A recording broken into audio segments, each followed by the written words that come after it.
ਅੱਜ ਦੀਆਂ ਖਬਰਾਂ ਵੱਲ ਆਈਏ ਤੇ ਕਿਉਂਕਿ ਵੀਕਐਂਡ ਆ, ਛੁੱਟੀਆਂ ਹੈਗੀਆਂ ਆ, ਨਵਾਂ ਸਾਲ ਆਉਣਾ ਆ।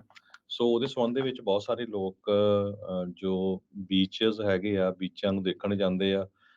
ਕਿਉਂਕਿ ਉੱਥੇ ਟਾਈਡਸ ਬਹੁਤ ਹਾਈ ਆ ਰਹੀਆਂ। ਨੈਸ਼ਨਲ ਵੈਦਰ ਸਰਵਿਸ ਨੇ ਕੋਸਟ ਲਾਈਨ ਜੋ ਹੈਗਾ ਸਦਰਨ ਤੋਂ ਲੈ ਕੇ ਸੈਂਟਰਲ ਕੈਲੀਫੋਰਨੀਆ ਤੱਕ ਉਸ ਨੂੰ ਐਕਸਟ੍ਰੀਮ ਰਿਸਕ ਡਿਕਲੇਅਰ ਕੀਤਾ ਹੋਇਆ ਆ। ਸੋ ਪਲੀਜ਼ ਜਿੰਨੇ ਵੀ ਜਿਹੜੇ ਸਾਡੇ ਸਰੋਤੇ ਸੁਣ ਰਹੇ ਹੈਗੇ ਆ, ਦੇਖਣ ਜਾਂਦੇ ਆ ਕੰਢੇ ਦੇ ਲਾਗੇ ਜਿੱਥੇ ਆ ਸਮੁੰਦਰ ਦੇ, ਉੱਥੇ ਬਚ ਕੇ ਖੜੋ। ਕੱਲ ਵੈਂਚੁਰਾ ਸ਼ਹਿਰ ਦੇ ਵਿੱਚ 8 ਜਾਣਿਆਂ ਨੂੰ ਜੋ ਪਾਣੀ ਹੈ ਇੰਨੀ ਤੇਜ਼ੀ ਨਾਲ ਰੋੜ ਕੇ ਲੈ ਗਿਆ ਤੇ ਅਲਟੀਮੇਟਲੀ ਉਹ ਬਚ ਤਾਂ ਗਏ, ਉਹਨਾਂ ਨੂੰ ਹਸਪਤਾਲ ਪਹੁੰਚਾਉਣਾ ਪਿਆ। ਈਵਨ ਪਾਰਕਿੰਗ ਲੋਟ ਜਿਹੜਾ ਬਿਲਕੁਲ ਸਮੁੰਦਰ ਦੇ ਕੰਢੇ ਸੀ, ਉੱਥੋਂ ਕਾਰਾਂ ਵੀ ਕਈ ਖੜੀਆਂ।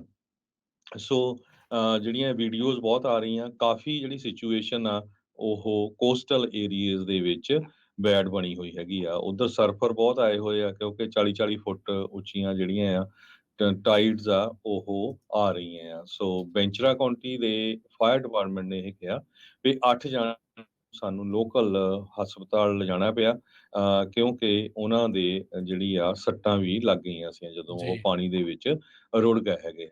ਸੋ ਐਕਸਟ੍ਰੀਮਲੀ ਡੇਂਜਰਸ ਕੰਡੀਸ਼ਨਸ ਹੈਗੀ ਆ। ਇਹ ਨੈਸ਼ਨਲ ਵੈਦਰ ਸਰਵਿਸ ਨੇ ਡਿਕਲੇਅਰ ਕੀਤਾ ਆ। ਕਹਿੰਦੇ ਭਈ ਆਊਟਰ ਵਾਟਰ ਸਵੈਲ ਹਾਈਟਸ ਜੋ ਆ 20 ਤੋਂ ਲੈ ਕੇ 27 ਫੁੱਟ ਤੱਕ ਉੱਚੀਆਂ ਹੈਗੀਆਂ ਆ। ਇਸੇ ਤਰ੍ਹਾਂ ਸੈਂਟਾ ਕਰੂਜ਼ ਦੇ ਏਰੀਏ 'ਚ ਵੀ ਇਹ ਸਾਰਾ ਕੁਝ ਵਾਪਰਿਆ। ਸੈਂਟਾ ਬਾਰਬਰਾ 'ਚ 10 ਤੋਂ ਲੈ ਕੇ 15 ਫੁੱਟ ਤੱਕ ਜਿਹੜੀਆਂ ਪਾਣੀ ਦੀਆਂ ਟਾਈਡਸ ਆ। ਤੇ ਲਾਸ ਐਂਜਲਸ ਕਾਉਂਟੀ 'ਚ 7 ਤੋਂ ਲੈ ਕੇ 12 ਫੁੱਟ ਤਾਈਂ ਤੇ ਕਈ ਏਰੀਏ 'ਚ 15 ਤੋਂ ਲੈ ਕੇ 20 ਫੁੱਟ ਤੱਕ ਵੀ ਹੈਗੀ ਆ। ਸੋ ਕਹਿੰਦੇ ਵੀ ਇਹ ਜਿਹੜੀਆਂ ਸਨੀਕਰ ਵੇਵਜ਼ ਹੁੰਦੀਆਂ ਆ, ਬਹੁਤ ਵੱਡੀਆਂ ਹੁੰਦੀਆਂ ਆ। ਇਹ ਕਦੇ ਬਹੁਤ ਜ਼ਿਆਦਾ ਜੋ ਨੁਕਸਾਨ ਕਰ ਦਿੰਦੀਆਂ ਜੀ। ਹੈਗੀਆਂ ਆ। ਸੈਨ ਫਰਾਂਸਿਸਕੋ ਦੇ ਵਿੱਚ ਵੀ ਇਹ ਜਿਹੜੀ ਸਿਚੁਏਸ਼ਨ ਆ ਉਹ ਬਣੀ ਹੋਈ ਆ। ਨੈਸ਼ਨਲ ਵੈਦਰ ਸਰਵਿਸ ਜੋ ਸੈਨ ਫਰਾਂਸਿਸਕੋ ਦਾ ਆਫਿਸ ਆ, ਉਹਨਾਂ ਨੇ ਕੋਸਟਲ ਫਲੱਡ ਐਡਵਾਈਜ਼ਰੀ ਅੱਜ ਸ਼ਾਮ ਦੇ ਆਫਟਰਨੂਨ ਦੇ 2 ਵਜੇ ਤੱਕ ਜਾਰੀ ਕੀਤੀ ਹੋਈ ਆ।